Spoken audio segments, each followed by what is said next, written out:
What you're about to hear might make you think twice the next time you stop at a rest area. Stay with me, because every minute counts. The overnight security guard. Marcus Webb had worked security jobs for various companies for 15 years, but the Texas Department of Transportation rest stop contract was supposed to be easy money. 3 nights a week, from 10 p.m. to 6 a.m., he patrolled a rest area on Highway 277 near Abilene. The pay was decent, the responsibilities simple: make hourly rounds, check the facilities, watch for vandalism or suspicious activity, and report any problems.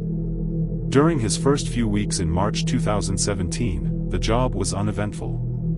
The rest stop saw minimal traffic at night, mostly truckers sleeping between hauls and the occasional exhausted traveler.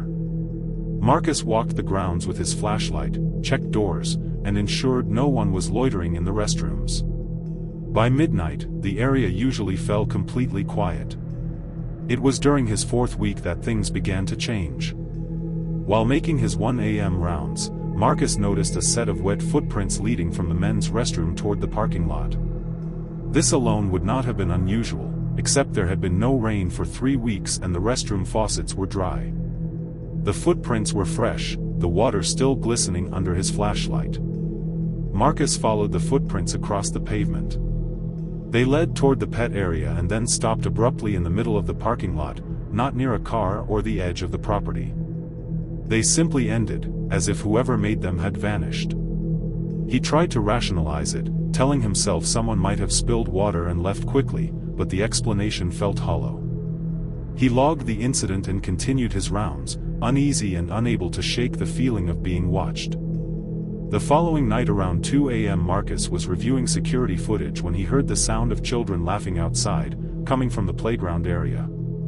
He grabbed his flashlight and radio and went to investigate. The playground was empty. The swings hung still, and the slide reflected the dull glow of the parking lot light.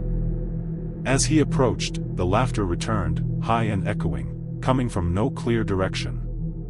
Then the swings began to move on their own, rocking back and forth as if unseen children were playing. There was no wind. Marcus felt his skin crawl. He raised his radio to call his supervisor, but before he could speak, the laughter stopped and the swings slowed to a halt. Marcus stayed near the playground for 2 more hours, watching, but nothing else happened. When he reported the incident in the morning, his supervisor dismissed it, saying the land had once been farmland with no tragic history to explain paranormal activity. Marcus knew what he had heard, and the explanation did little to comfort him. A week later, around 3 a.m., Marcus was checking the men's restroom when every toilet flushed simultaneously. All the sinks turned on at full force, and the stall doors began swinging open one by one, as if an invisible presence was moving down the row. Marcus backed out immediately and called his supervisor, who arrived 30 minutes later to find everything normal again. They reviewed the security footage together. The camera showed Marcus entering the restroom, then captured the toilets flushing, sinks activating, and stall doors opening without a single person present. The supervisor went pale, admitting the system was entirely manual. A plumber was called in and found no mechanical explanation for what had occurred. Marcus considered quitting. He had a wife and 2 children, and the job was no longer worth the psychological strain. Still, he needed the income and tried to convince himself there had to be a logical explanation. That was when he met Gerald Timmons, a 70-year-old maintenance worker who had serviced TxDOT rest stops for decades. Over coffee, Marcus mentioned the incidents. Gerald's expression turned serious as he explained that the rest stop experienced what he called active periods, times when unexplained activity increased. Lights flickered, doors opened on their own, and figures were sometimes seen. Gerald said it had started in the late 1990s and that previous staff rarely talked about it for fear of being labeled unstable. No one had been physically harmed, but a security guard from years earlier had quit abruptly, claiming he could no longer tolerate the feeling of being watched. The activity escalated. One night, Marcus arrived to find hundreds of maps and brochures from the information kiosk scattered across the parking lot in a perfect circle, despite the kiosk remaining locked. Another night, he heard heavy footsteps in the women's restroom, only to find it empty, with the hand dryer cycling on and off in a pattern that sounded deliberate. Marcus began documenting everything. He took photos, recorded audio, and kept detailed logs. Eventually, he contacted a local paranormal investigation group, which spent a night at the rest stop using specialized equipment. They recorded electromagnetic spikes, sudden temperature drops, and captured whispered voices during playback, including one clear phrase, "We're still here." The lead investigator, Dr. Patricia Morrison, told Marcus the location showed unusually concentrated energy. She explained that rest stops were liminal spaces, places of transition where emotional residue could accumulate over time. She admitted there was no known way to stop such phenomena, only to document and respect it. Despite her advice, the job took its toll. Marcus grew anxious and withdrawn, dreading every shift. His wife urged him to leave, telling him the work was changing him. The final incident came 2 months after he started. During his 4 a.m. rounds, Marcus saw a tall, thin figure standing near the vending machines. The man appeared translucent, dressed in outdated work clothes. His hollow eyes met Marcus's gaze as he raised a hand and pointed toward the women's restroom, silently moving his mouth as if trying to speak. Then the figure dissolved into the air. Marcus fled to his truck and stayed there until sunrise. That morning, he quit without notice, leaving his badge and uniform behind. He never returned to that rest stop. The company cycled through several guards afterward, none lasting more than a few months. Eventually, TxDOT discontinued overnight security at the location, relying instead on patrols and surveillance cameras. Marcus later found work at a shopping mall, surrounded by lights and people, a place that felt safe. Yet sometimes, late at night, he still thinks about the figure and wonders what it had been trying to say. Years later, Gerald told Marcus that the land had once housed a construction camp in the 1940s. 3 workers had died during highway construction, and rumors persisted that not all the bodies were properly recovered. Whether that explained the activity or not, Marcus never knew. He only knew that some places hold on to their history and their dead. The living pass through briefly, but the past remains, waiting in the quiet spaces for someone who can sense it. The wrong rest stop. Jenny Blackwell had been a long-haul trucker for 8 years and believed she knew nearly every rest stop, truck plaza, and way station between California and Florida. In December 2016, she was hauling a load of electronics from Los Angeles to Atlanta and running slightly behind schedule due to bad weather in New Mexico. Around 11 p.m., somewhere in West Texas on I-20, she realized she had made a serious mistake with her logbook and had exceeded her allowable driving hours. Knowing she needed to take her mandatory rest period immediately to avoid violations, Jenny began scanning the highway for a place to stop. That was when she saw the sign indicating a rest area 2 miles ahead. She didn't remember this particular rest stop from previous trips, but West Texas had plenty of them, and she assumed she had simply never needed to stop there before. She took the exit and immediately noticed how dark the access road was. There were no streetlights, and her headlights cut through the darkness as the road wound deeper into what felt like isolation. After driving longer than 2 miles, she finally saw lights ahead. The rest stop looked old, much older than she expected.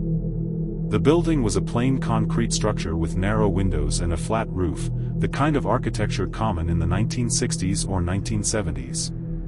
The parking lot was cracked and patched, with faded line markings barely visible. There were no other vehicles present, which was unusual but not unheard of at that hour.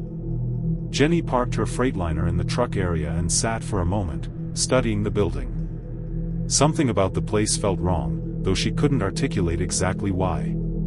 The interior lights were on, and restroom signs were visible through the windows, suggesting the facility was operational. Still, it carried the unmistakable atmosphere of abandonment. She grabbed her flashlight and climbed down from the cab. The air was cold and unnaturally still. As she walked toward the building, her boots crunching on gravel, she noticed more unsettling details. The vending machines visible through the window were old models with pull knobs instead of buttons. The information kiosk contained yellowed maps behind cracked plexiglass. Jenny pushed open the women's restroom door, which creaked loudly on poorly maintained hinges. Inside, the space felt like a time capsule. The fixtures were decades old: wall-mounted sinks with separate hot and cold taps, metal stall dividers painted institutional green, and toilets operated by pull chains. Everything was clean, yet deeply outdated. What disturbed her most was the silence. There was no hum of ventilation, no buzzing lights, and no distant highway noise. The silence pressed in on her, making her ears ring. She used the restroom quickly, growing more uncomfortable by the second. As she washed her hands, she glanced up at the mirror and froze. Someone was standing behind her. She spun around, heart racing, but the restroom was empty. When she looked back at the mirror, the figure was still there, a woman wearing a patterned dress and cat-eye glasses, her style unmistakably from the 1970s. The woman's expression was one of fear and confusion, her mouth moving as if she were trying to speak. Jenny backed toward the door, unable to tear her eyes from the reflection. The woman raised her hand and pointed. Jenny followed the gesture to one of the stalls.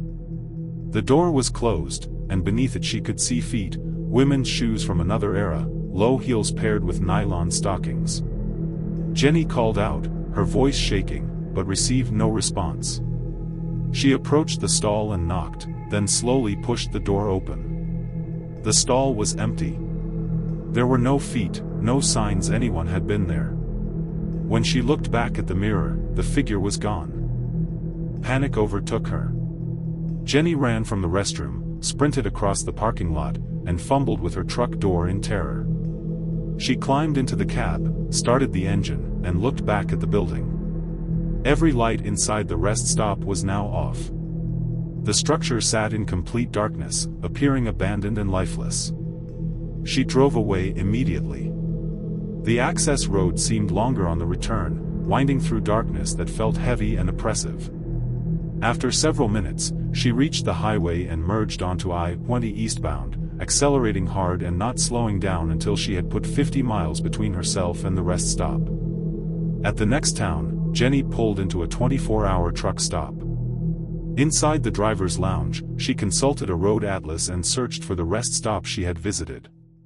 According to the map, no such rest area existed at that location.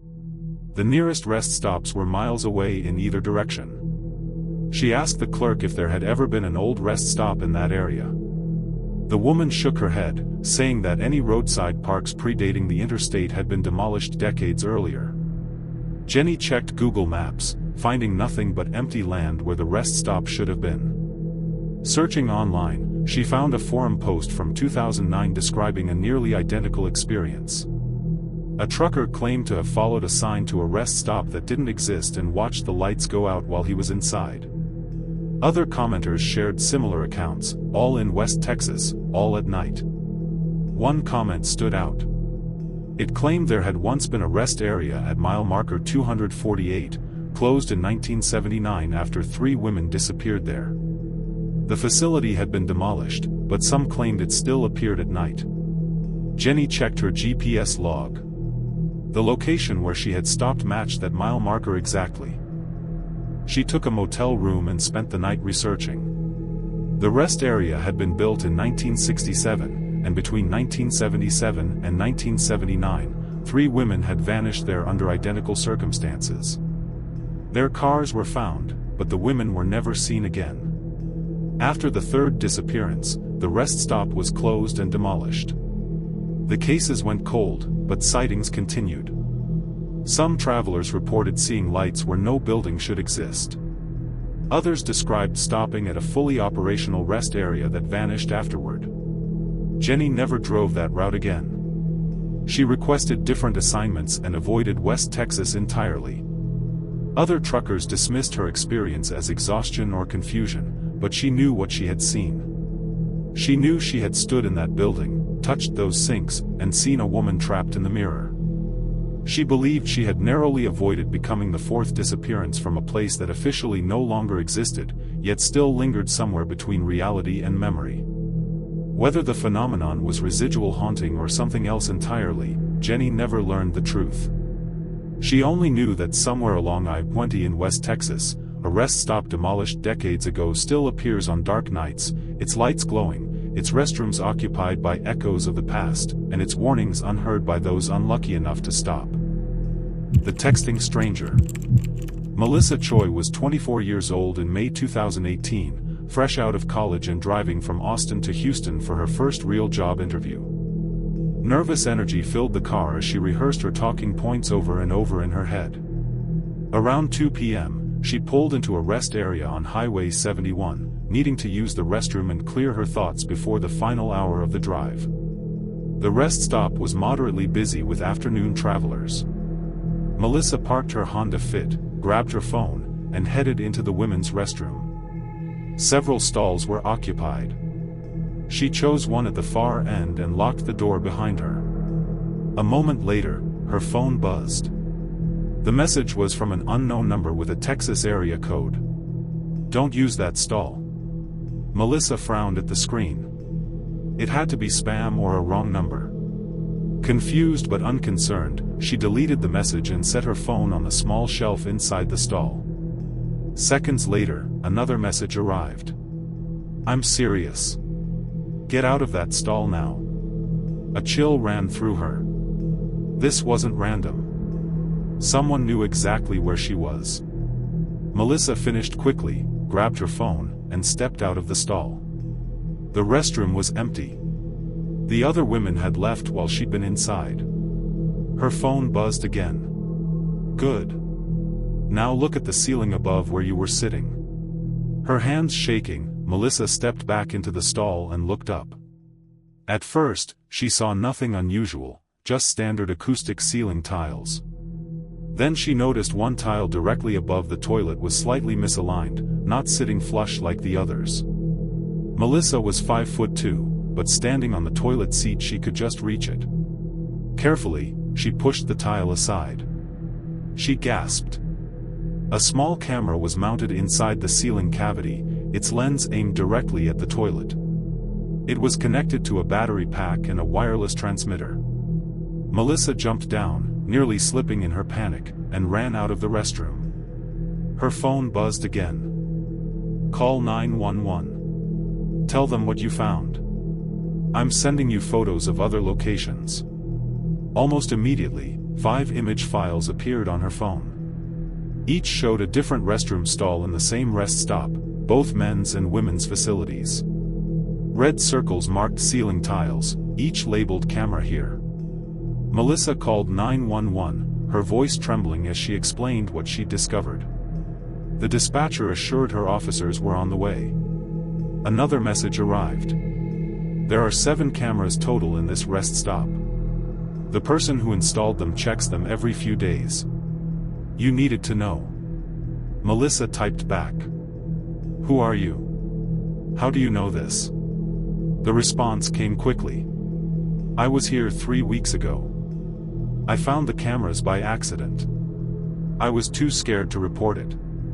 I've been watching the news ever since. When I saw your car pull in, I accessed the rest stop's public Wi-Fi and saw you on the cameras. I couldn't let it happen to you." Melissa stared at the screen. "What's your name? Will you talk to the police?" There was no reply. She tried calling the number. It went straight to a generic voicemail. Her follow-up texts failed to deliver. The number had been disconnected, or had blocked her. Texas Highway Patrol arrived within 15 minutes. Melissa showed them the hidden camera and forwarded the images she'd received. The officers were visibly stunned. A detective and technical forensics team were called in. Over the next 3 hours, investigators located all 7 cameras exactly where the photos had indicated, 3 in the women's restroom, 2 in the men's, 1 in the family restroom, and 1 aimed at the vending machines, likely positioned to capture PIN entries during card transactions.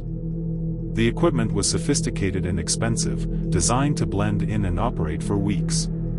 Based on battery drain and dust accumulation, investigators estimated the cameras had been in place for at least 6 weeks. The next question was where the footage was going. Using signal tracing, investigators found a receiver hidden in the woods behind the rest stop, disguised as a utility box and powered by a small solar panel. It fed data into a cellular modem that uploaded footage to an online server. The FBI became involved. Tracing the server led to an IP address registered to a business in Dallas. A search warrant brought agents to a small office rented by a 28-year-old IT contractor named Brandon Polk. Inside, investigators found dozens of hard drives containing thousands of hours of footage, meticulously organized by date and time. They also found additional cameras and equipment for future installations. Polk had been placing hidden cameras in rest stops across 3 states. He was arrested and charged with multiple federal crimes, including voyeurism, invasion of privacy, and interstate transmission of illegal content. During interrogation, Polk admitted he'd been operating for over 2 years, obsessively maintaining and expanding his network. But investigators remained focused on one unanswered question: who had warned Melissa? Records revealed the texting number belonged to a prepaid phone purchased with cash in San Antonio. It had been activated 3 weeks earlier and used sparingly. GPS data placed it at the rest stop during the exact timeframe the texter claimed to have discovered the cameras. After sending the messages to Melissa, the phone was powered off and never used again. When it was eventually recovered from a trash bin in San Antonio, it contained no fingerprints. The registered username was fake. Detective Sarah Campos believed she knew what had happened. Reviewing Polk's footage, she found video of a young woman, around 20 years old, who had used the restroom during that same window. The woman spent an unusually long time in one stall. Investigators believed she had discovered the camera, just as Melissa later would. Her identity was never determined. Her vehicle's license plate wasn't visible, and she had paid cash for gas nearby. She had been violated, traumatized, and left without reporting it. But weeks later, she had found the courage to protect someone else. "She's a hero," Detective Campos said during a press conference. "Even if she doesn't feel like one." The case drew widespread media attention. Victims came forward. Civil lawsuits followed. Support groups formed.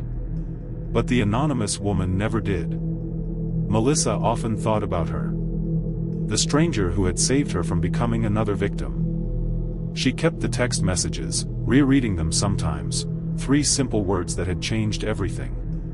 "Don't use that stall." The rest stop closed temporarily and reopened with enhanced security and inspections. Brandon Polk pleaded guilty and was sentenced to 12 years in federal prison. Melissa made it to her interview late and shaken. She didn't get that job, but another company reached out after hearing her story. She ended up in a better position than she'd imagined. The experience changed her. She became vigilant, checking ceilings and vents in public restrooms. She educated friends, worked with privacy advocacy groups, and pushed for stronger protections. And she never stopped hoping the woman who had warned her was okay. That she had found peace. The rest stop on Highway 71 still operates today. Most travelers pass through unaware of what once happened there. But Melissa knows.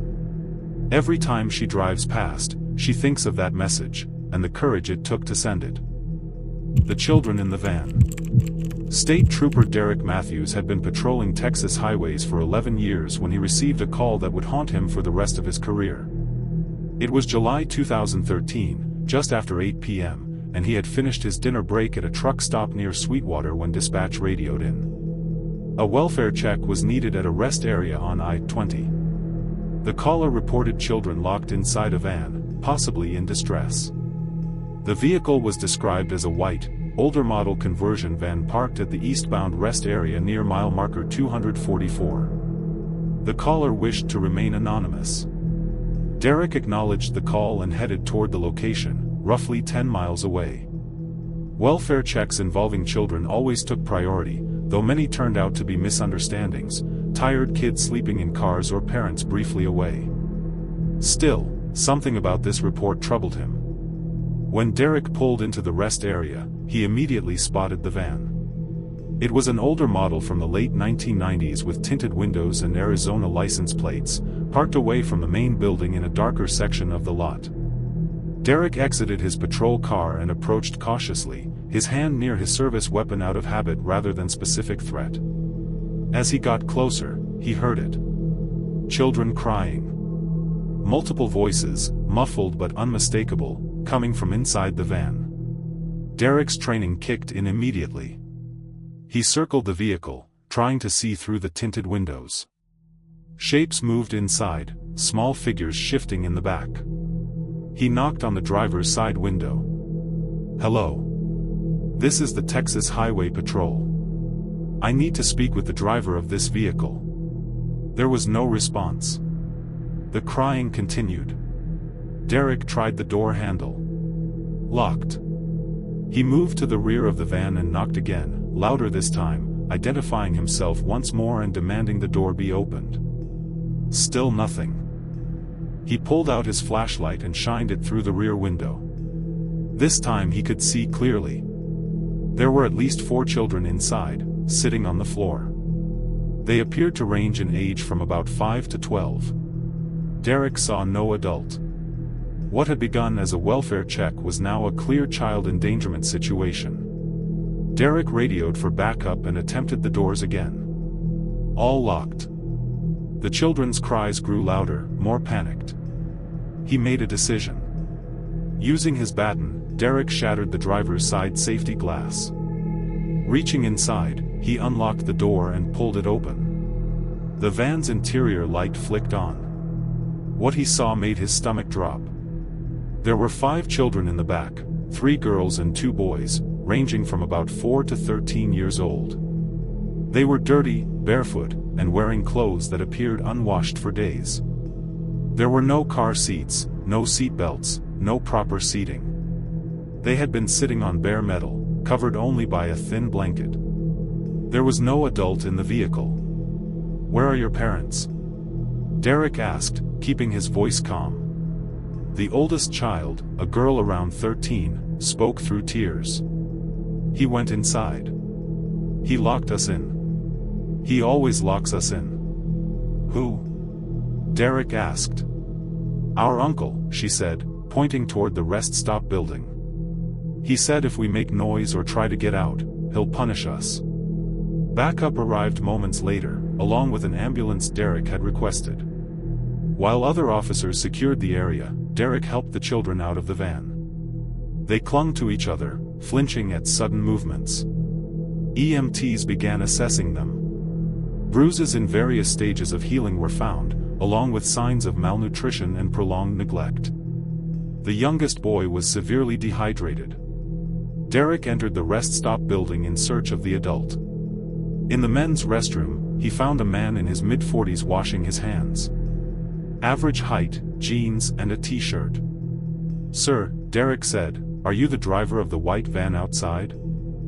The man's expression shifted from neutral to alarm when he saw the uniform. "What van? I don't know what you're talking about." He tried to walk past Derek, but Derek blocked the exit.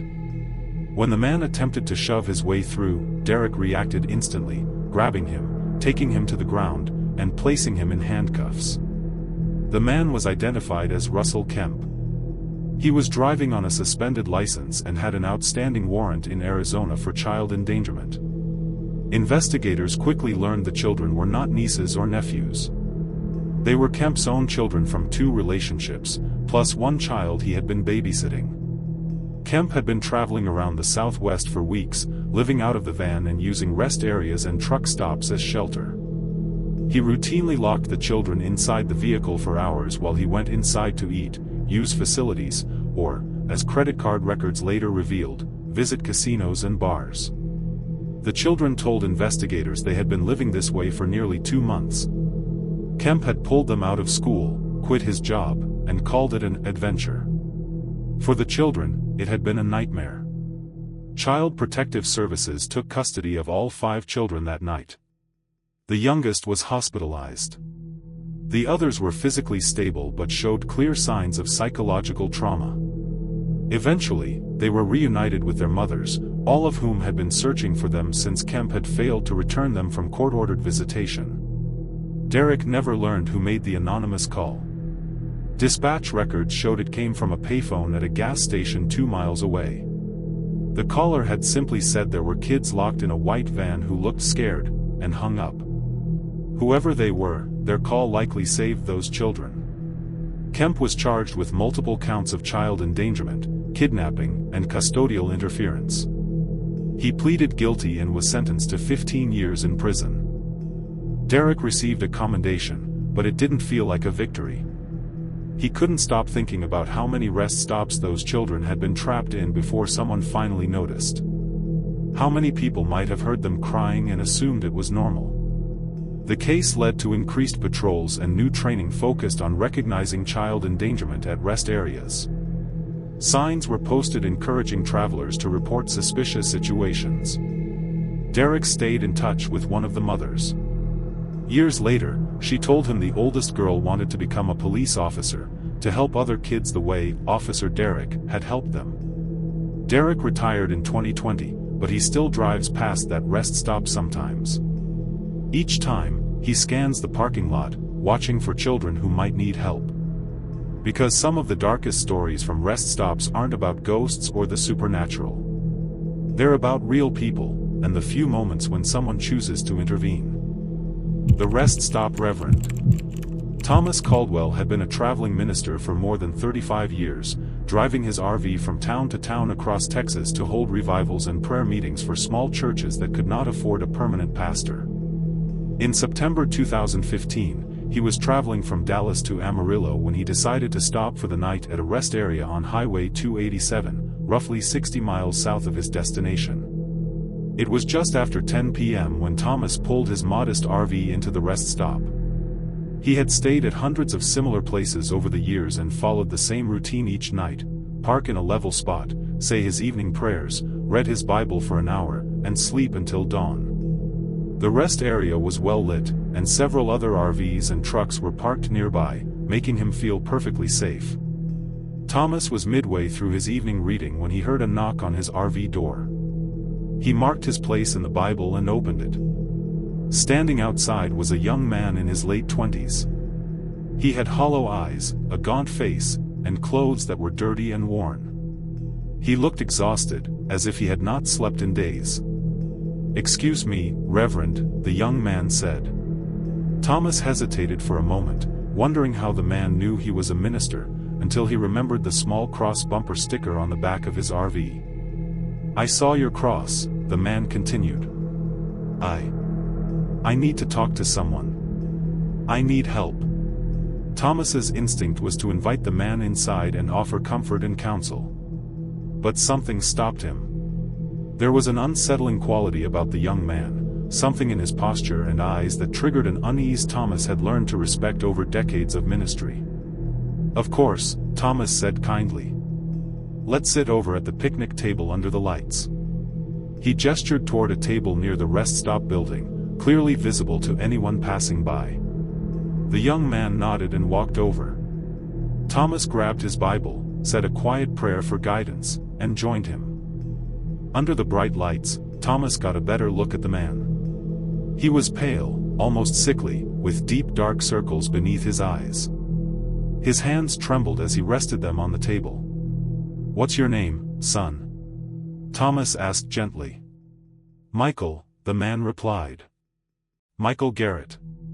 His voice was barely above a whisper. "Reverend," Michael said, tears forming in his eyes, "I've done something terrible. I need to confess. I need God's forgiveness." Thomas had heard countless confessions over the years, ranging from minor sins to acts that deeply troubled him. He spoke calmly. "God forgives all who truly repent," Thomas said.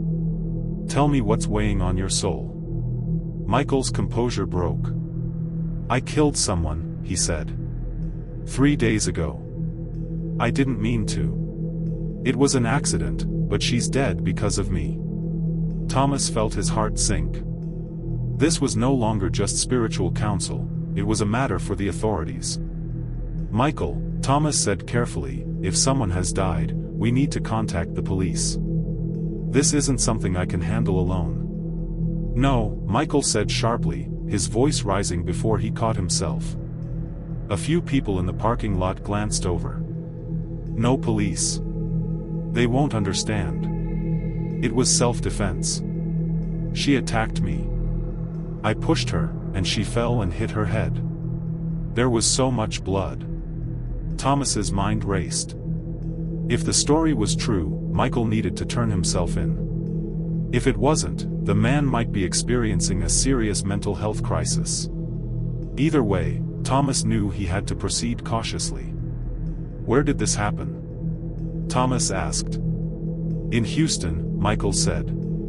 4 days ago. I've been driving ever since, trying to figure out what to do. When I saw your RV and the cross, I thought maybe you could tell me if God could forgive something like this. Michael was sobbing now, his shoulders shaking. Thomas felt deep compassion for him, but also a growing sense of danger. I need you to be completely honest with me, Thomas said. Tell me exactly what happened. Michael's story came out in broken fragments. He had been dating a woman named Sarah. They argued about money and his drinking. She threw a lamp at him. He pushed her. She fell backward and struck her head on a coffee table. When he couldn't wake her, he panicked and fled. Did you call an ambulance? Thomas asked. Michael shook his head. I was scared. I thought they'd blame me. I just ran. Thomas pulled out his phone. Michael, we need to call the police, he said. If this was an accident, running only makes things worse. Michael lunged across the table, grabbing Thomas's wrist with surprising strength. No, he hissed. I told you no police. Thomas tried to pull free, his heart pounding. I don't grant forgiveness, Thomas said, forcing his voice to remain calm. Only God does. And true repentance means taking responsibility.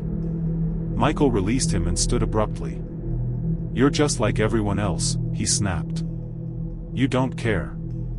He turned and walked quickly toward the parking lot. Thomas watched as he climbed into an older sedan, its make and color hard to see in the darkness, and sped away. After a moment of hesitation, Thomas made a decision. He called 911 and reported the encounter, relaying everything Michael had told him. The dispatcher said the information would be forwarded to Houston police and that a bolo would be issued. Thomas spent the rest of the night in his RV with the doors locked, unable to sleep. He prayed, for Michael, for the woman named Sarah, and for reassurance that he had done the right thing. The next morning, Thomas received a call from Houston Police Department Detective Rita Vasquez. She thanked him for the report but explained there was no record of a homicide involving a woman named Sarah in the past week. We're investigating, she said, but the story he told you may not be true. Detective Vasquez explained that similar reports had surfaced across Texas. A man fitting Michael's description had been approaching people at rest stops and gas stations, especially those displaying religious symbols, using elaborate stories to gain trust. The fact that he grabbed your wrist when you tried to call police, she said, suggests you may have narrowly avoided becoming a victim. Thomas felt a chill. His decision to stay in a public, well-lit area may have saved him. Months later, a man matching Michael's description was arrested in Oklahoma for assault and attempted robbery at a truck stop. Among his belongings was a notebook listing potential targets. One entry read, Reverend, RV, Highway 287 rest stop, didn't bite. Detective Vasquez called Thomas to inform him of the arrest. You did exactly the right thing, she said. He's a career criminal who targets religious people because he assumes they'll be easy marks. Thomas felt both vindicated and saddened. Somewhere along the line, the man calling himself Michael Garrett had chosen deception over redemption. The experience changed how Thomas approached his ministry. He continued to help those in need but became more cautious, always meeting in public spaces and keeping his phone close. In his sermons, he began sharing the lesson. We are called to show compassion, he would say, but also to be wise. Mercy does not require foolishness. We can help others while still protecting ourselves. Thomas retired in 2019, but he never forgot the night at the Highway 287 rest stop, the night he learned that even confession can be weaponized, and that not everyone seeking redemption is truly looking to be saved. The mirror message. Samantha Reed was driving from San Antonio to Lubbock in January 2020 to begin a new teaching position at a middle school. She was 26 years old, freshly divorced, and looking forward to starting a new chapter in her life. The long drive across West Texas had been uneventful until she stopped at a rest area on Highway 87, about 30 miles south of Big Spring, at around 9 p.m. The rest stop was nearly empty. Only Samantha's car and a single semi-truck were parked in the lot, the truck sitting far off in the commercial vehicle area. The building itself was well lit, clean, and appeared safe. The cold January air stung her face as she hurried toward the women's restroom, her breath forming small clouds in the darkness. Inside, the restroom looked recently renovated. The fixtures were modern, the paint fresh, and the automatic soap dispensers gleamed under the fluorescent lights. Samantha chose the middle stall and locked the door. As she settled in, her eyes drifted to the metal divider beside her, and she froze. Written in the condensation were 3 words, traced clearly with a finger: "Check your CR." Samantha stared at the message, her pulse quickening. The condensation was fresh, the fog had not yet reformed over the letters. Someone had written it recently, possibly only minutes before. Yet she had entered the restroom alone. She would have heard another person, seen feet beneath the stall dividers. There was no one else there. She finished quickly, washed her hands, and glanced around the empty restroom with growing unease. As she reached for a paper towel, she looked up into the mirror, and felt her heart drop. Written across the glass, in fog that should not have existed in the warm, dry room, were more words. "Someone tampered with your car. Check under the hood." Her heart began to race. She spun around, but the restroom was empty. She was completely alone, yet something had just communicated with her. Fighting panic, Samantha pulled out her phone and hurried outside, nearly running into the cold night air. She stopped beneath the bright overhang lights and stared at her car, parked exactly where she had left it about 50 feet away. Nothing appeared out of place. No one was near it. The semi-truck in the distance sat idle, its running lights glowing but showing no sign of activity. She hesitated, trying to rationalize what she had seen. Maybe it was a prank. Maybe the stall message had been left earlier, and she had simply noticed it. But the mirror message, she was certain the mirror had been clear when she entered. Samantha called 911 and explained the situation. The dispatcher listened patiently but sounded skeptical. No one had threatened her, and she had not seen anyone suspicious. Still, the dispatcher agreed to send an officer, warning it would take about 20 minutes for a patrol car to arrive from Big Spring. 20 minutes felt like an eternity. Samantha stayed close to the building under the lights, keeping her eyes fixed on her car. She searched online for signs of vehicle tampering, reading about checking under the hood for foreign objects or cut wires. Finally, she made a decision. Holding her phone ready to dial 911, she walked quickly to her car. She unlocked it, popped the hood, and used her phone's flashlight to peer inside the engine compartment. At first, everything looked normal, until she noticed something that clearly did not belong. Attached near the battery was a small black device, about the size of a pack of cigarettes. A red LED light blinked steadily. Samantha backed away immediately. She had just had her car serviced before leaving San Antonio. That device had not been there before. Her mind raced with terrifying possibilities, a tracking device, or worse. She was standing nearly 20 feet away when a highway patrol car pulled in with its lights flashing. Officer David Brennan approached and listened carefully as Samantha explained everything: the messages, the device, her fear. His expression grew serious. "Stay here," he said, calling for backup before cautiously inspecting the device. After photographing it, he returned and instructed Samantha to wait inside his patrol car. Soon another unit arrived, followed by a bomb disposal team. The rest stop was shut down as a precaution, and the semi-truck driver was moved to another location. Nearly 2 hours after Samantha had arrived, a bomb technician carefully removed the device and placed it in a containment vessel. The all-clear was given. "It's not a bomb," Officer Brennan told her. "It's a GPS tracking device. Someone attached it to your car to monitor your movements." Relief washed over Samantha, followed immediately by fear. Who would do this? As they talked, the possibility of her ex-husband surfaced. Their divorce had been bitter. He had been controlling, possessive, and angry about her move. Officer Brennan took notes and advised her to file for a protective order immediately. The device was sent to the crime lab, though the officer warned fingerprints were unlikely. Yet the greatest mystery remained unanswered: who had written the messages in the restroom? Security footage showed Samantha entering and exiting alone. No one else went in or out during the time she was inside. "I don't have an explanation for that," Officer Brennan admitted. "But whoever, or whatever, warned you probably saved you from something very dangerous." Samantha was allowed to leave just before midnight after her car was thoroughly searched. She drove the rest of the way to Lubbock in silence, checking her mirrors constantly. The next morning, she filed a police report and obtained a restraining order. The investigation confirmed her fears. Her ex-husband had purchased a GPS tracking device weeks earlier and hired a private investigator to track her move. He was arrested, convicted of stalking and harassment, and sentenced to prison. Samantha changed her number, bought a new car, and upgraded her home security, but she never received an explanation for the restroom messages.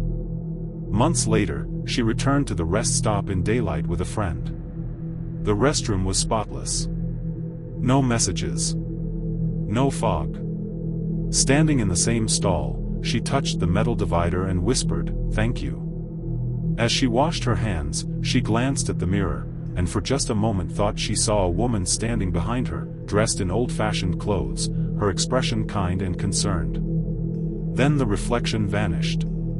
Officer Brennan later admitted the case still troubled him. "The stalking was real," he said. "But those messages, I can't explain them." Samantha doesn't try to. She only knows that something intervened that night, something that protected her when she didn't yet know she was in danger.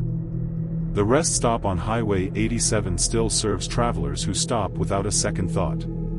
But sometimes, people report strange messages appearing in condensation, warnings that vanish as quickly as they appear. Most dismiss them. Samantha never does. She knows that sometimes, in the most ordinary places, something extraordinary watches over the living, and steps in when it matters most. The rest stop on Highway 87 continues to serve travelers, most of whom have no idea what happened there.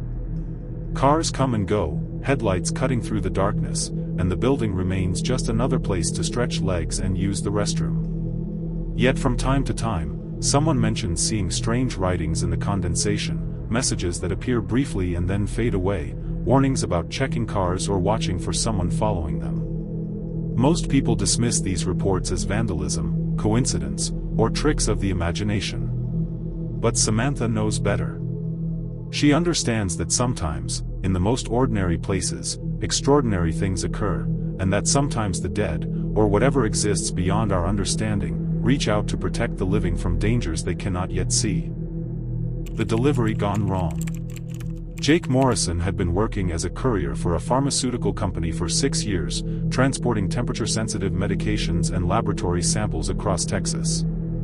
In April 2019, he was on an evening delivery run from Houston to Amarillo, carrying a container of blood samples that needed to arrive at a research facility by 8 a.m. the next morning. It was around 11 p.m. when Jake stopped at a rest area on Highway 287, roughly halfway through his journey.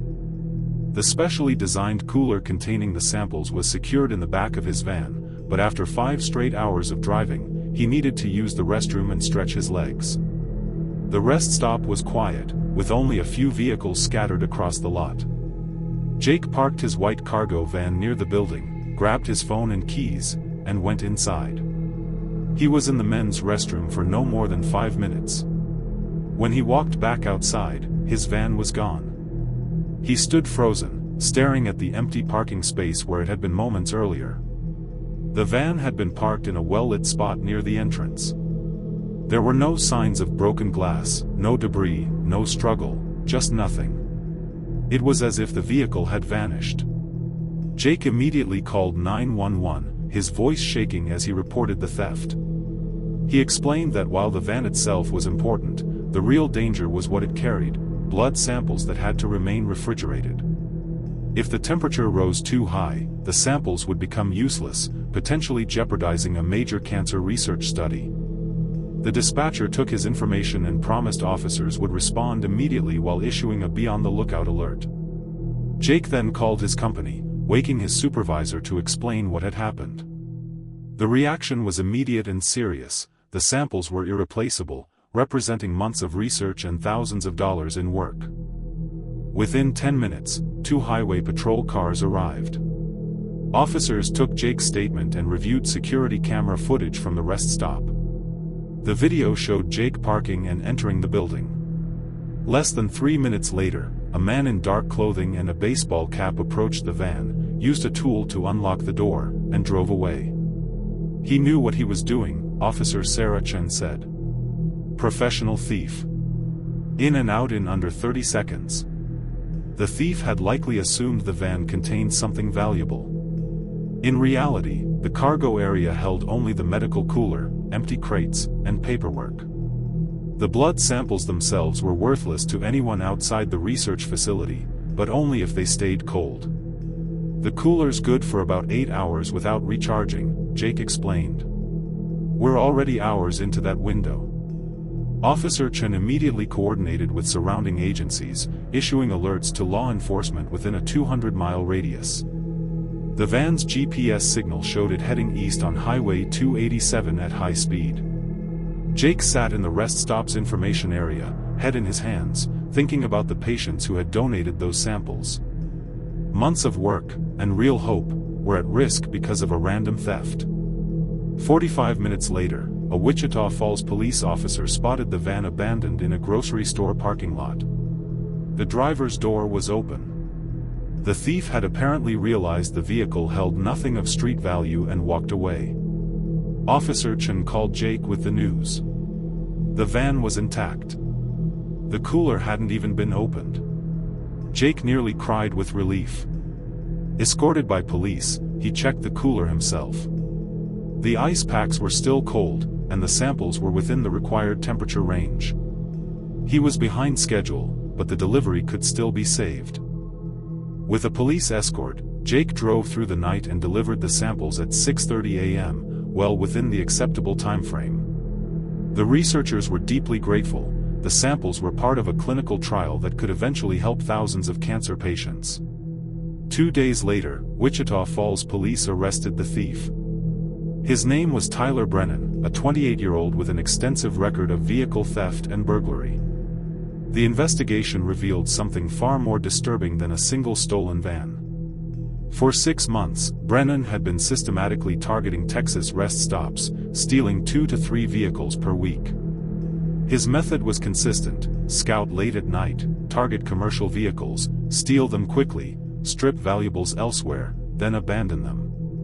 In total, he had stolen 47 vehicles.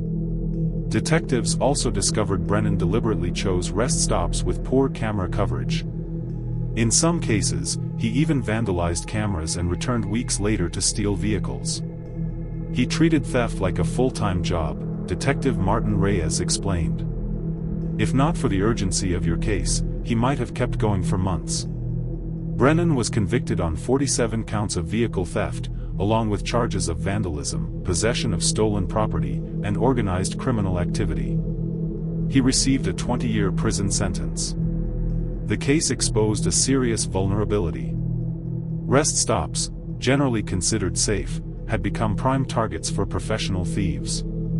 In response, the Texas Department of Transportation installed additional cameras, improved lighting, increased patrols, and posted warnings reminding travelers to lock vehicles and remove valuables. Jake's company also made changes. They installed enhanced GPS tracking with real-time alerts, and Jake began using a steering wheel lock. He stopped leaving his van unattended for more than 2 minutes, no matter the circumstance. The incident affected him more than he expected. For weeks, Jake felt anxious at every stop. He rushed through restrooms, constantly checked his GPS, and had nightmares about losing medical cargo and failing patients he would never meet. Counseling eventually helped him process the stress. "You're not just a driver," his therapist told him. "You're carrying hope." Jake still works as a medical courier and still makes the Houston to Amarillo run. He still stops at rest areas, but carefully. He never parks in dark corners, never lets his guard down, and never assumes a few minutes is harmless. The rest stop on Highway 287 is now more secure, used daily by travelers unaware of what happened there. But Jake remembers. Every time he passes it, he thinks about how close everything came to being lost, and why vigilance, even for a moment, matters. The couple's last stop. Rachel and Tom Webster had been married for 32 years. They had raised 3 children, built successful careers, and were finally looking forward to retirement. In November 2017, they set out from their home in Dallas toward South Padre Island for a long-planned vacation, a second honeymoon to celebrate Tom's retirement from his engineering firm. Late that afternoon, they stopped at a rest area on Highway 77, about 70 miles north of their destination. The sun was setting, painting the sky in deep shades of orange and purple. Rachel wanted to use the restroom and freshen up before reaching the resort, and Tom needed to stretch his legs after 6 hours of driving. They parked their Lexus sedan near the rest stop building and walked inside together, holding hands as they often did. Even after 3 decades of marriage, they were openly affectionate.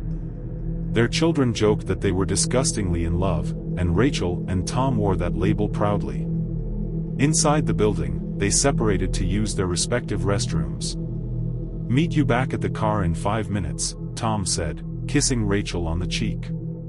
"Then we'll watch the sunset over the Gulf tomorrow morning." Rachel smiled. "Can't wait." Tom finished first and walked back outside. He leaned against the hood of the car, enjoying the cool evening air and watching the sky slowly darken. 5 minutes passed, then 10. He began to worry. Rachel was usually punctual. Maybe there was a line, or maybe she had stopped to fix her makeup. After 15 minutes, Tom walked back to the building and stood outside the women's restroom. "Rachel? Honey, you okay in there?" he called. There was no response. A woman exited the restroom, and Tom stopped her. "Excuse me, did you see a woman in there named Rachel? Brown hair, blue jacket?" The woman looked confused. "No, I didn't see anyone. It's empty." A knot of fear formed in Tom's stomach. He pulled out his phone and called Rachel. Her ringtone, an old song from when they were dating, began playing from inside the restroom. Tom pushed the door open without hesitation, calling her name. The restroom was empty. On the floor near the sinks lay Rachel's purse. Her phone was beside it, still ringing in his hand. But Rachel was gone. Tom ran outside, scanning the parking lot. Maybe she had gone back to the car another way. But the Lexus was empty. He checked the vending machines, the picnic tables, the information kiosk. Rachel was nowhere to be found. Now truly terrified, Tom called 911. The dispatcher heard the panic in his voice and immediately sent units to the rest stop. Tom explained that his wife had entered the restroom and never come out, leaving her belongings behind. Highway patrol arrived within minutes. Officers searched the rest stop thoroughly, every restroom, every stall, the maintenance areas, and the surrounding grounds. They found nothing except Rachel's purse and phone. There were no signs of a struggle, no blood, no indication of what had happened. Officer James Park, a 20-year veteran, took Tom's statement. Tom was nearly incoherent with fear, describing Rachel in detail, insisting she would never leave voluntarily. Security camera footage was reviewed. The cameras showed Rachel entering the women's restroom at 5:47 p.m. They showed Tom entering briefly later and exiting with her purse. But they never showed Rachel leaving. The building had only 2 exits, both covered by cameras. Rachel could not have left without being seen, unless she had never left at all. A second, more thorough search of the women's restroom was conducted. In the handicapped accessible stall, officers noticed something strange. The wall behind the toilet looked solid, but when tapped, it sounded hollow. Maintenance workers were called. They confirmed there was a narrow utility chase behind the wall, used for plumbing access. It was not supposed to be accessible from inside the restroom, but someone had modified it. The panel could be opened from inside the stall if you knew exactly where to push. The panel was removed, revealing a cramped space barely 2 feet wide running along the length of the restroom. At the far end was a metal door, locked from the outside, leading to an exterior access point not covered by security cameras. Someone could have taken Rachel through the wall and out of the building without ever appearing on camera. A massive search began immediately. K-9 units tracked Rachel sent from the exterior door. Helicopters with thermal imaging scanned the surrounding area. Every vehicle recorded at the rest stop was traced through license plate data. Tom called their children, who began driving to meet him. He called Rachel's sister and friends. No one had heard from her. Her credit cards showed no activity. Her phone, still at the rest stop, offered no clues. As the investigation expanded, disturbing information surfaced. Over the past 5 years, multiple women had reported being followed or harassed at that rest stop. One had claimed someone tried to force open her stall door. Another said she felt watched through cracks in the wall. The reports had been filed, but never thoroughly investigated. A truck driver recalled seeing a dark pickup parked near the side of the building where the exterior access door was located. He hadn't thought much of it at the time and couldn't remember the license plate. Footage from nearby traffic cameras showed a dark pickup heading south on Highway 77 shortly after Rachel disappeared. The plate was partially obscured by mud, but enhancement specialists traced it to a property about 40 miles away. Officers went to the address, a rundown ranch house on isolated land. Behind the house sat the pickup truck. Inside the house, they found Rachel. She was alive, but terrified and traumatized. She had been tied to a chair in a basement room, confused and dehydrated. Her captor, 43-year-old Craig Hendricks, was arrested without incident. He had gone to work at a nearby feed store, leaving her bound and alone. Rachel was rushed to the hospital and treated for dehydration and shock. When Tom arrived, their reunion was overwhelming. They clung to each other, sobbing, unable to believe she had been found alive. The investigation into Hendricks revealed a chilling pattern. He had targeted that rest stop for years, modifying the utility chase to access the women's restroom. He installed hidden cameras and watched women through cracks in the walls. Rachel had been his first abduction victim, but not his first victim. His computer contained thousands of images and videos from the hidden cameras. Dozens of women were identified.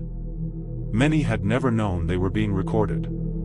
The sense of violation was devastating. Hendricks was charged with kidnapping, unlawful restraint, voyeurism, invasion of privacy, and numerous additional crimes. He pleaded guilty and received a life sentence without parole. The judge called him a predator who exploited a place people trusted to be safe. Rachel's physical recovery was quick. Her emotional recovery was not. She suffered nightmares, anxiety, and panic in public restrooms. Tom postponed his retirement to care for her, and they attended therapy together. They never made it to South Padre Island. That celebration became a nightmare they could never forget. Eventually, they took a different trip, to Colorado, far from Texas rest stops and painful memories. The rest stop on Highway 77 was shut down for weeks. The utility chase was permanently sealed, the facility renovated, and extensive new security installed. Support groups were created for victims, funded by legal settlements. Years later, Rachel spoke publicly with courage. "I want women to trust their instincts," she said. "If something feels wrong, leave. Your safety matters more than politeness." Tom added quietly, "In 15 minutes, I almost lost the love of my life. It happens that fast." The case led to statewide changes in rest stop security and inspection laws. But no legislation could undo what happened to the Websters. The rest stop still operates, though many locals avoid it. And sometimes, maintenance workers report strange sounds near the sealed wall, footsteps, breathing, echoes that refuse to fade. Whether real or imagined, they remain a reminder: monsters don't always hide in darkness. Sometimes, they build hidden passages behind walls we trust to be solid, in places we believe are safe. The storm shelter. Hurricane Harvey had been downgraded to a tropical storm by the time it reached central Texas in August 2017, but it still brought torrential rain and dangerous driving conditions. Emily Santos was trying to drive from Austin to Dallas when the weather became too severe to continue. Around 7 p.m., visibility dropped to near zero, and Emily decided to pull off I-35 at the first rest stop she saw. The rest area was about 30 miles north of Austin, and Emily's Honda Civic could barely make it into the parking lot through the sheeting rain. She parked as close to the building as possible and ran inside, getting soaked in the 10 seconds it took to reach the door. Inside the rest stop, Emily found herself among about 20 other travelers who had also sought shelter from the storm. Families with children, elderly couples, a few truckers, and several solo travelers like herself crowded the space. Everyone was wet, tired, and worried about the weather. An older man in a maintenance uniform, his name tag read Harold, was trying to keep everyone calm. "The building's solid," he said. "Been through plenty of storms. Y'all just stay inside until this blows over." Emily found a spot on a bench near the women's restroom and pulled out her phone. No signal. The storm must have knocked out the cell towers. She looked around at her fellow travelers. Most people were anxious but handling the situation reasonably well. A mother was reading to her 2 young children. A couple was sharing snacks from a vending machine. A trucker was snoring on a bench, apparently able to sleep through anything. An hour passed. The storm showed no signs of letting up. Harold brought out emergency supplies from a storage room, bottles of water, some blankets, and a battery-powered radio. The radio reported that the storm system was stalled over central Texas and wasn't expected to move for several more hours. That's when the lights went out. The emergency backup lights came on immediately, but they provided only dim illumination. Harold assured everyone that this was normal and that the generator would keep the essential lights running. Still, the atmosphere in the rest stop changed. The darkness outside pressed against the windows, and the sound of rain pounding on the roof was almost deafening. Emily tried not to let her fear show. She'd always been afraid of storms ever since she was a child. But she was 28 now, supposedly an adult, and adults didn't panic in situations like this. She closed her eyes and tried to breathe steadily. "Excuse me, miss." Emily opened her eyes to find a man standing in front of her. He was middle-aged, average height, wearing a damp flannel shirt. His smile was friendly enough, but something about his eyes made her uncomfortable. "Mind if I sit here? All the other benches are taken." Emily looked around. There were actually several empty spots on other benches, but she didn't want to seem rude. "Sure, I guess." The man sat down, leaving very little space between them. Emily shifted away, but he seemed not to notice. "Hell of a storm," the man said conversationally. "Name's Dale. You traveling alone?" Emily hesitated. Every instinct told her not to answer honestly. "My boyfriend's outside checking on our car," she lied. "He'll be back in a minute." Dale nodded slowly. "That so? Dangerous to be outside in this weather. Bet he's been gone a while." Emily felt her heart rate spike. Had this man been watching her? Did he know she was lying?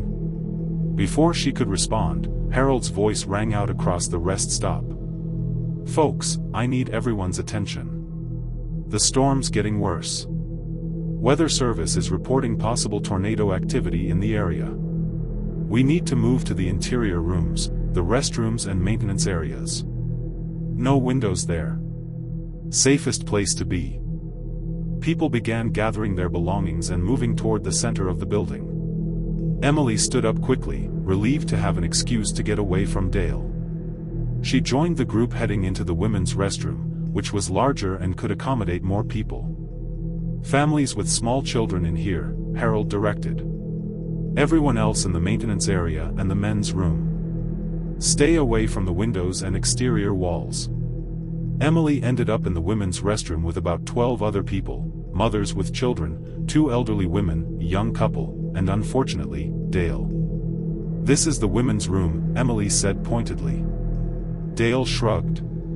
"Tornado safety doesn't care about gender." Harold said interior room, "and this is the biggest one." Harold didn't contradict him, so people made room. The atmosphere was tense.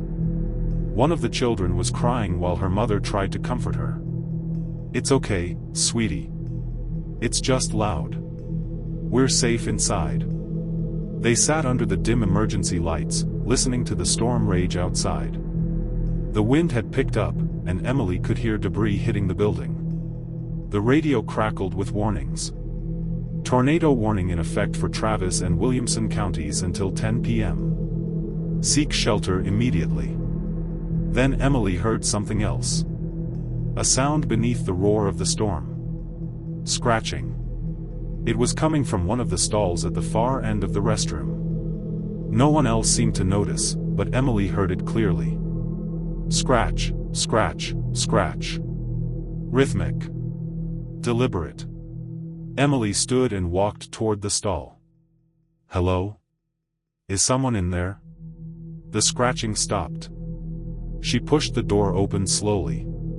The stall was empty. But carved into the wall, scratched deep into the paint as if with a knife, were fresh words. "Dale is dangerous. Get away from him." Emily's blood ran cold. She turned around slowly. Dale was watching her from across the room, that same unsettling smile on his face. The final mile. Robert Chen was 73 years old and had been fighting cancer for 2 years. In October 2021, his doctors told him the treatments weren't working anymore. He had maybe 3 months left, possibly less. Robert had always been a fighter, but he knew when a battle was lost. He made his peace with it. What Robert wanted more than anything was to see his daughter one last time. Lisa lived in Seattle, and Robert was in Houston. The distance had grown over the years, not emotional distance. They talked regularly, but the physical miles had kept them from seeing each other as often as they both wanted. Robert told Lisa about the diagnosis over the phone. She immediately said she'd fly to Houston, but Robert had a different idea. "I want to drive to you," he said. "One last road trip. See the country one more time. I can make it. I feel strong enough." Lisa was hesitant. "Dad, you're sick. What if something happens on the road?" Robert cut her off gently. "If something happens, at least I'll die having tried. Please, honey. Let me do this my way." Lisa reluctantly agreed, but only if Robert would call her every few hours to check in. Robert packed his old Ford pickup truck with supplies, medications, and a photo album of his life, pictures of his late wife, pictures of Lisa growing up, memories he wanted to share with his daughter one more time. The drive from Houston to Seattle was over 2,000 miles. Robert knew he couldn't make it in one push, so he planned to take 5 or 6 days, stopping at motels along the way and taking his time. He wanted to see the landscape, watch the sunsets, and feel the American highway beneath his tires one last time. The first 2 days went well. Robert made it through Texas and into New Mexico, calling Lisa each evening from his motel room. He was tired but managing. The medication helped with the pain, and his spirits were good. He was doing what he wanted on his own terms. It was the 3rd day, driving through Colorado on I-25, when Robert started feeling worse. The pain in his chest was increasing, and he felt weaker than he had the day before. He pulled off at a rest area near Pueblo to take his medication and rest. The rest stop was quiet, with only a few other vehicles in the lot. Robert parked his truck and sat in the cab for a moment, catching his breath. He looked at himself in the rearview mirror. He looked old, sick, every one of his 73 years showing in the lines of his face. "Just need to rest for a bit," he told his reflection. "Then I can keep going." He got out of the truck slowly and walked toward the rest stop building. Each step felt heavier than the last. Inside, he found a bench and sat down, leaning back against the wall. That's when he saw her. An elderly woman, probably about his age, sitting on the bench across from him. She had kind eyes and a gentle smile. "You look tired," she said. "Long journey," Robert nodded. "Going to see my daughter in Seattle. From Houston. Got a ways to go yet." The woman's expression softened. "That's a long drive. Are you sure you're up for it?" Something in her voice made Robert answer honestly. "No, I'm not sure. I'm sick. Dying, actually. But I need to see her. Need to make it there." The woman was quiet for a moment, then said, "What if you don't make it? What if this is as far as you get?" Robert felt tears welling up in his eyes. "Then at least I tried. At least I didn't die in some hospital bed in Houston. I died trying to get to my daughter. That's better than nothing." The woman stood up and walked over to his bench, sitting beside him. She took his hand in hers. Her skin was warm and soft. "Robert," she said, and he was startled that she knew his name, "you don't have to make it all the way. Your daughter knows you love her. She's always known." "How do you know my name? Who are you?" Robert asked. The woman smiled. "I'm someone who's been where you are. At the end of a journey, wondering if I have the strength to finish it.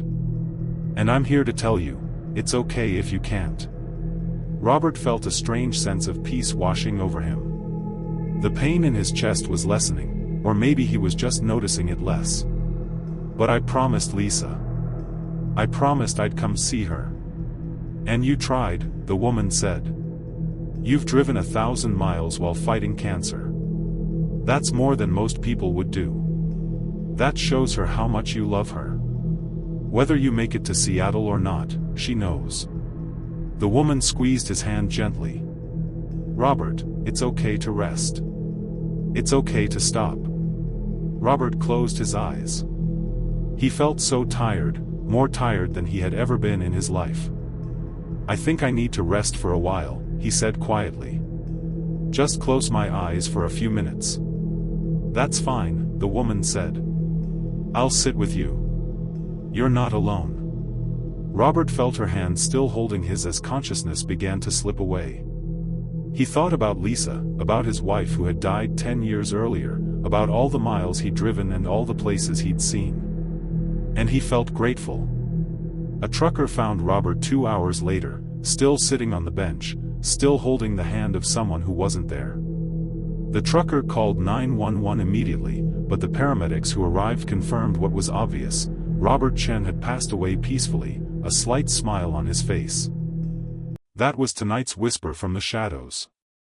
Subscribe to Nightbound Whispers. And remember, the night is never truly silent.